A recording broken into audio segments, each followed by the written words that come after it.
ஏதோ இந்த தேர்தலுக்கு விஜய் அப்படின்ற ஒருத்தர் வந்ததுக்கப்புறம் அவரை சுற்றி தான் எல்லாமே நடக்கிற மாதிரியான ஒரு ஃபீலும் இருக்குது இல்லையா? நீங்கள் விரும்புகிறீங்களோ விரும்பலையோ தமிழக அரசியல் என்பது விஜயை சுற்றி தான், தமிழக வெற்றி கழகத்தை சுற்றி தான். அது வந்தாகணும், அது வேறு வழியே கிடையாது.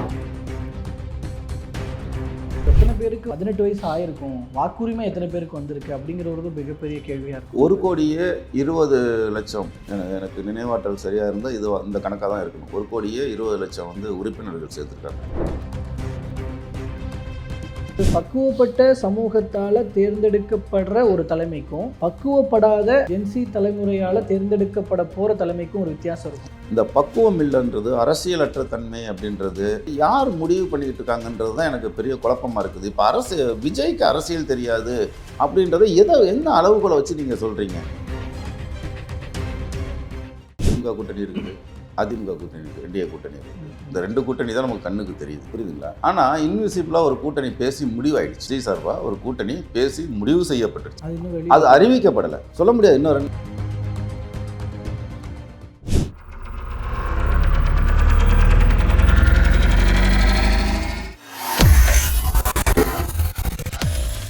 வேலை வேண்டுமா? ப்ளூ ஓஷன் இருக்கிறது.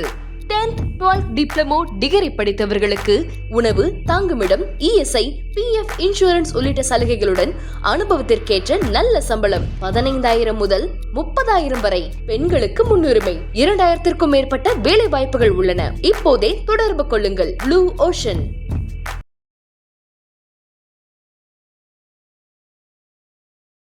தமிழர்கள் அனைவருக்கும் அன்பு வணக்கம்.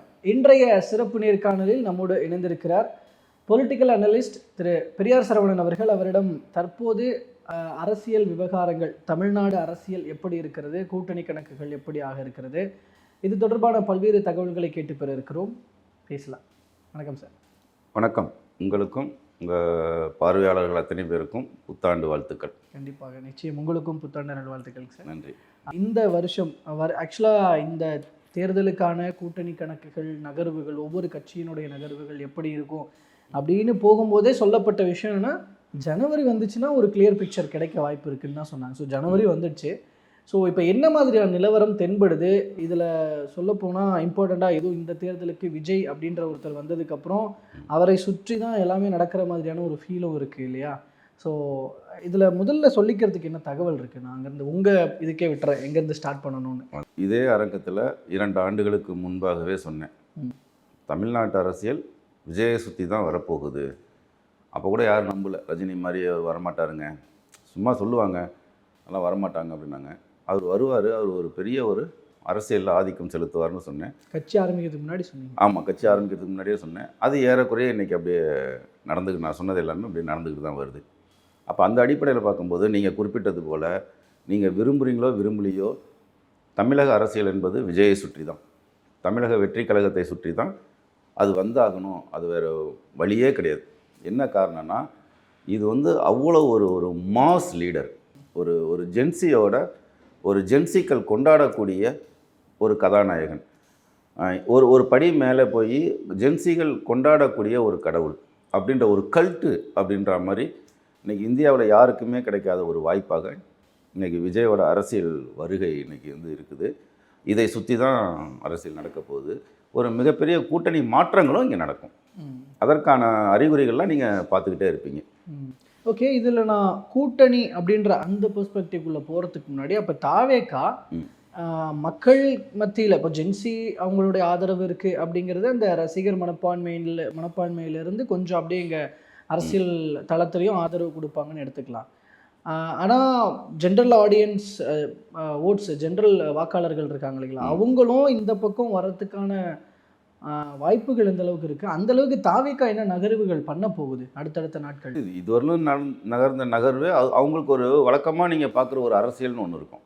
திமுகவை பார்த்து வளர்ந்தோம், அதிமுகவை பார்த்து வளர்ந்தோம், காங்கிரஸை பார்த்து வளர்ந்தோம், கம்யூனிஸ்டுகளை, விடுதலை சிறுத்தைகளை, இப்படி பல்வேறு கட்சிகளை பார்த்து தான் நம்ம வந்து அரசியல் பேசுகிறோம். அதை பார்த்து தான் நம்ம வந்து ஒரு பல்வேறு அரசியலையும் நம்ம கற்றுக்கிட்டோம், அதை நம்ம மறுக்க முடியாது. ஆனால் இது வேறு ஒரு கோணத்தில் இந்த அரசியல் நகருது.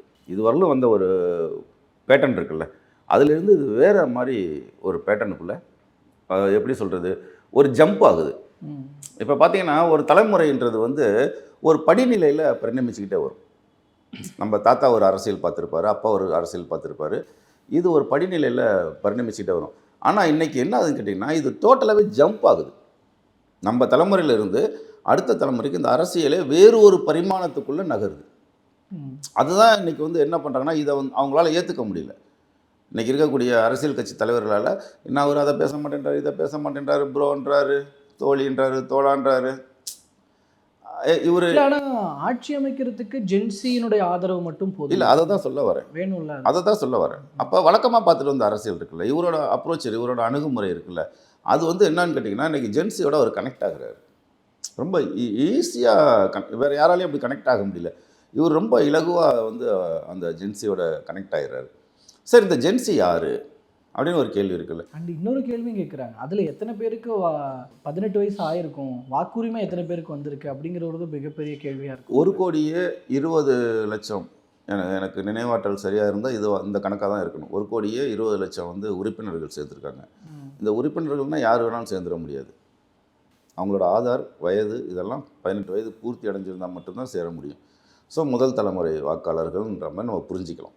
ஆனால் இந்த ஜென்சி யாருன்னு கேட்டிங்கன்னா, நீங்கள் சொன்னீங்கல்ல, வெறும் இந்த இளைஞர்கள், இந்த ஜென்சி பட்டாளம் மட்டுமே இருந்தால் போதுமா, ஒரு பொது வாக்காளர்கள் வேண்டாமா நமக்கு அப்படின்னா, இந்த ஜென்சி எங்கேருந்து வராங்கன்னா, அந்த நீங்கள் சொல்ல பொது வாக்காளர்கிட்ட தான் வராங்க.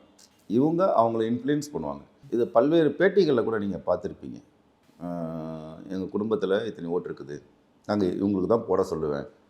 ஒரு பொண்ணு ஒரு அதீதமாக போய் அதான் அடிக்கடி மேற்கோள் காட்டுறாரு. ஒரு பொண்ணு அதீதமாக போயெல்லாம் பேசுது, என் வீட்டில் மட்டும் ஓட்டு போடாமல், விஜய்க்கு ஓட்டு போடாமல் மட்டும் இருக்கட்டும், ஒரு மாதிரியான வார்த்தைகள்லாம் கூட. அப்போ நிச்சயமாக அந்த குடும்பத்தில் வந்து இன்ஃப்ளூயன்ஸ் பண்ணுவாங்க. அதனால் நீங்கள் அதை பற்றி கவலைப்பட வேண்டியதில்லை. நிச்சயமாக இது வந்து ஒரு பெரிய ஒரு மாஸ் மூவாக தான் இருக்கும். அது தாவேக்கா தனிச்சு நின்னாலும் எந்த அளவுக்கு வரும், ஆனால் இங்கே ஆட்சி அமைக்கணும்னா கூட்டணின்ற ஒன்று தேவைப்படுது. இப்போ வரைக்கும் யாரும் கூட்டணிக்கு வரல. இப்போ அவங்க தாவேக்கா தரப்பில் இருக்கிறவங்கள நேர்காணல்கள் பண்ணும்போதும் நீங்கள் ஜனவரியில் பாருங்கள் அப்படின்னு தான் சொன்னாங்க. அதில் என்ன நகர்வுகள் நடக்குது, கண்டிப்பாக இப்படி ஒரு முக்கிய புள்ளிகள் இங்கே வந்துடுவாங்க, இப்படி ஒரு முக்கிய கட்சி கூட்டணிக்கு வந்துடும் அப்படின்னு அழுத்தம் திருத்தமாக சொல்லிக்கிற அளவுக்கு தகவல்கள் இருக்கா? இல்லை, அப்படிலாம் ஒன்றும் இல்லைங்க. இப்போ திமுக கூட்டணி இருக்குது, அதிமுக கூட்டணி இருக்குது, என்டிஏ கூட்டணி இருக்குது. இந்த 2 கூட்டணி தான் நமக்கு கண்ணுக்கு தெரியுது, புரியுதுங்களா? ஆனால் இன்விசிபிளாக ஒரு கூட்டணி பேசி முடிவாயிடுச்சு. விஜய் சார்பாக ஒரு கூட்டணி பேசி முடிவு செய்யப்பட்டுருச்சு. அது அறிவிக்கப்படலை. என்ன காரணம் அப்படின்னு கேட்டிங்கன்னா, அது ஒரு பொலிட்டிக்கல் ஃபீல்டை வந்து ஒரு கிறிஸ்பியாக வச்சுக்க விரும்புகிறாங்க அவங்க.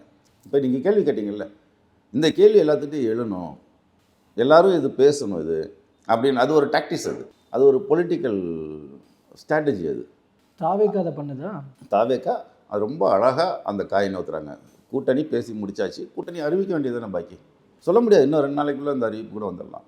ஓகே, நீங்கள் சொல்வது போல் பார்த்தா நான் ரீசெண்டாக அப்போது இவங்கெல்லாம் போய் சேருவதற்குன்னு சொல்லிக்கிட்டு இருந்தாங்க இல்லையா, அதை ஓப்பனாகவே சொல்லி கேட்குறேன். டிடிவி, ஓபிஎஸ் இவங்க பேர் தான் அதில் அடிபட்டது. இவங்கெல்லாம் வந்து கண்டிப்பாக தாவேக்காவில் போய் சேருவதற்கான வாய்ப்பு இருக்கிறது அப்படின்றது. ஸோ அவங்கள தான் நம்ம புரிஞ்சுக்கிறதா, அப்படி தான் எடுத்துக்கிறதா? ஆமாம், அதுதான் எனக்கு சரி. இப்போ நான் என்ன சொல்கிறேன், டிடிவி வந்து திமுகவுக்கு போக முடியாது, பிஜேபி கூட்டணிக்குள்ளேயும் போக முடியாது. அப்போ அவருக்கு வேறு என்ன, தனியாகவும் நிற்க முடியாது. தனியாக நின்னா எங்கேயுமே டெபாசிட் வாங்க முடியாது. வார்டுக்கு, இன்னும் சொல்ல போனால் பூத்துக்கு வந்து ஒரு 100 ஓட்டு வருதெல்லாம் பெரிய விஷயம். அப்போ அவருக்கு இருக்கக்கூடிய ஒரே வாய்ப்பு எது, தவேக்கா தானே. அப்போ அந்த ரூட்டு கிளியர். அதுவும் பேசி முடிவு செய்யப்பட்டது தான். இந்த பக்கம் எடுத்துக்கோங்க, ஓபிஎஸ் அவர் வந்து ஒரு 2 சீட்டோ 3 சீட்டோ 4 சீட்டோ டிமாண்ட் பண்ணி கேட்பார். அவரும் இங்கே தான் வந்தாகணும், அவருக்கும் வேறு ஆப்ஷன் கிடையாது. அவன் ஏன்னா பிஜேபி ஒன்றும் கிடையாது. இப்போ ஓபிஎஸ் ஒரு செயற்குழு கூட்டம் போடுறாங்க.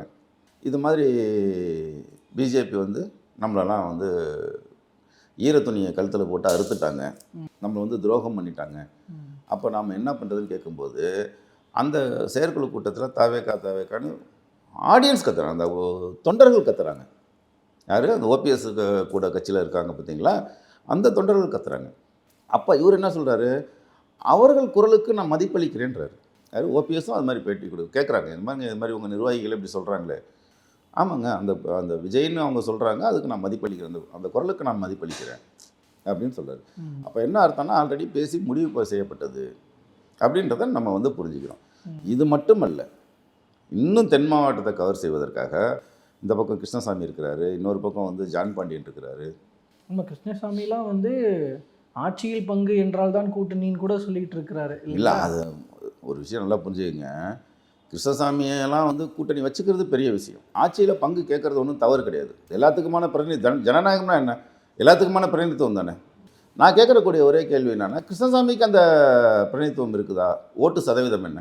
இப்போ ஆட்சியில் பங்குன்னு கேட்குறதுக்கு தினகரனுக்கு அந்த ரைட்ஸ் இருக்கா? அல்லது ஓபிஎஸ்க்கு ரைட்ஸ் இருக்கா? ஏன்னா இவங்க யாருமே வந்து ஓட்டு கிடையாது. இவங்க யார்கிட்டையுமே ஓட்டு கிடையாது. இப்போ கடைசியாக அவர் எவ்வளோ ஓட்டு வாங்கினார் கிருஷ்ணசாமி? தென்காசியில் நின்று டெபாசிட் கிடையாது. அப்போ அவங்க எப்படி டிமாண்ட் பண்ண முடியும்? இல்லை, அவங்க பெரும் வாக்குகள் இல்லை அவங்க சார்ந்த சமுதாயத்திற்கு இப்படின்னு ஏதோ ஒரு அடிப்படையில் அவங்களுக்கு ஏதோ ஒரு பதவியாவது கொடுத்து அவங்களுக்கு ஏங்க, அதுக்கு ஏங்க அவருக்கு கொடுக்கணும்? நான் அவருக்கு மட்டும் கேட்கல, நீங்க டிடிவி யார் யாரெல்லாம் சொல்றீங்க? தாவேக்கால இருக்கவங்களுக்கே கொடுத்துட்டு போறாங்க. தாவேக்கால இருக்கக்கூடிய தாழ்த்தப்பட்ட சமூகத்தை சேர்ந்தவங்களும் கொடுத்துட்டு போறாங்க இவருக்கு கொடுக்கறதுக்கு, பதவி கொடுக்கறதுக்கு. புரியுதுங்களா? கூட்டணிக்கு வச்சுப்பாங்க. கூட்டணிக்கு வந்தால் சீட்டு கேட்கலாம், சீட்டில் நிப்பாட்டுவாங்க. பெருவாரியான இளைஞர்கள் ஒரு கிருஷ்ணசாமிக்காக வேலை செய்வாங்க. அதுதான் அந்த அளவுகள் தான் ஜாயின் பண்ணி மூலியம் டிமாண்ட் பண்ண முடியாது. இதில் இன்னொரு விஷயம், கட்சிக்குள்ளே ரீசன்ட் டேஸாக வந்து ஒரு சில உட்கட்சி பிரச்சனைகள் அப்படிங்கிறது ஆரம்பிச்சிருக்கு. அஜிதா விவகாரமாக இருக்கட்டும், இப்போ கூட நேத்துன்னு நினைக்கிறேன், செங்கோட்டையன் அவர்களுக்கு எதிராக ஒரு போர்க்குரல் எழுகிறது. அவர் ஈரோடு அந்த பகுதிகளில் அவருக்கு இம்பார்ட்டன்ஸ் கொடுத்துட்டாங்கன்ற மாதிரி. இந்த மாதிரி விஷயங்களெல்லாம் எப்படி டேக்கிள் பண்ணுன்ற அந்த அனுபவம் புதுசாக வந்த தாவேக்காவுக்கு இருக்கான்னு ஒரு கேள்வி. இந்த மாதிரி எழுகிற கூக்குரல்கள் எலெக்ஷனுக்கு முன்னாடி நெருக்கம் போகும்போது இன்னும் பெருசாயிடுமோன்ற ஒரு பார்வையை இது பண்ணுறாங்க. இதெல்லாம் ஒரு விஜய்க்கு பெரிய சவாலாக இருக்க போகிறது அப்படின்ற அந்த ஆஸ்பெக்ட்ஸில் அதை பற்றி என்ன நினைக்கிறீங்க? இது வந்து ஒரு சாதாரண ஒரு விஷயம். ஒரு பையன் வந்து ஒரு 20 வருஷமாக கொடி கட்டுறான், மேடை போடுறான், சினிமா கட் அவுட்டுக்கு பால் ஊற்றுறான், அந்த படத்தை வந்து அந்த தேட்டரில் கொண்டாடுறான், போஸ்டர் அடிக்கிறான். அவன் மானசீகமாக ஏற்றுக்கிட்ட தலைவரை கொண்டாடுவது மட்டும் இல்லாமல் மக்கள்கிட்ட கொண்டு போய் சேர்க்குறான். அப்போ அவனுக்கு ஒரு அச்சம் ஏற்படுது. இத்தனை வருஷம் நம்ம இருந்துட்டோமே, திடீர்னு யாராவது வந்து கைப்பற்றிட்டா என்ன பண்ணிடுறது அப்படின்ற ஒரு ஏக்கம். அது தாவேக்காவுக்கு மட்டும் கிடையாது, திமுகவிலையும் அது இருக்கும், அதிமுகவிலையும் இருக்கும். நான் என்ன கேட்குறேன், அதிமுகவில் இல்லாத போட்டியா அல்லது திமுகவில் இல்லாத போட்டியா? பிஜேபியில் அந்த போட்டி இல்லைன்னு நினைக்கிறீங்களா? இன்னும் சொல்ல போனால் காங்கிரஸ்காரங்க கூட்டத்துக்குலாம் மாற்று வேட்டி துணி இல்லாமல் அந்த அவங்க செயற்குழு கூட்டத்துக்கு போயிட்டு வர முடியாது. போகும்போதே ஒரு மாற்றுக்கு வேட்டி சட்டையை வச்சுக்கணும், உள்ளே போனால் உருவிடுவானுங்க. உங்களுக்கு தெரியும்னு நினைக்கிறேன், அந்த காங்கிரஸ் அந்த செயற்குழு கூட்டம்னாலே கலவரம் இல்லாத செயற்குழு கூட்டத்தை நீங்கள் பார்க்கவே முடியாது. ஆக இதெல்லாம் எந்த கட்சியில் இல்லாமல் இருக்குது? அதெல்லாம் இருக்க தான் செய்யும். ஆனால் இல்லை, அது இருக்குது, அதை ஹேண்டில் பண்ணுற பக்குவம் விஜய்க்கு இருக்கா அப்படின்னு ஒரு கேள்வி வருது. இது இப்போ எல்லாருமே ஒரு விசித்திரமாக ஒரு கேள்வி கேட்குறது என்னன்னு கேட்டிங்கன்னா, இந்த மாதிரி சிக்கல்களை வந்து இவங்க கையாளுவாங்களா? அவருக்கு என்ன தெரியும்? அவருக்கு அரசியல் தெரியுமா? அப்படின்னா இது எப்படி நம்ம ப்ரூவ் பண்ணுறது? போஸ்ட்மார்ட்டம் பண்ண போகிறோமா? பிளட் டெஸ்ட்டில் தெரிஞ்சுக்க போகிறோமா? 25 வருஷமாக ஒரு கட்சியை வந்து இளைஞர்களை கட்டி இவ்வளோ 25 வருஷமாக அதை கட்டி காப்பாற்றி கொண்டு வந்து அதை ஒரு அரசியல் கட்சியாகவும் கன்வெர்ட் பண்ணி அதில் இருந்தவங்களெல்லாம் நிர்வாகிகளாக மாற்றி, அதுவும் இல்லாமல் 60 ஆண்டுகளுக்கு மேலே தமிழக அரசியலை வந்து இன்னும் சொல்லப்போனால் உலக அரசியலையே உள்ளங்கையில் வச்சுருக்கக்கூடிய திமுகவை எதிர்த்து ஒரு மனிதன் இங்கே வந்து நிற்கிறான் அப்படின்னா அதை எப்படி அரசியல் இல்லாமல் செஞ்சிட முடியும்? என்ன, ரொம்ப சிம்பிள். அவங்க பேசுகிறாங்க, அரசியல் பேசுகிறாங்க, அது உங்களுக்கு புரியல. இப்படி தான் நம்ம எடுத்துக்க முடியும்.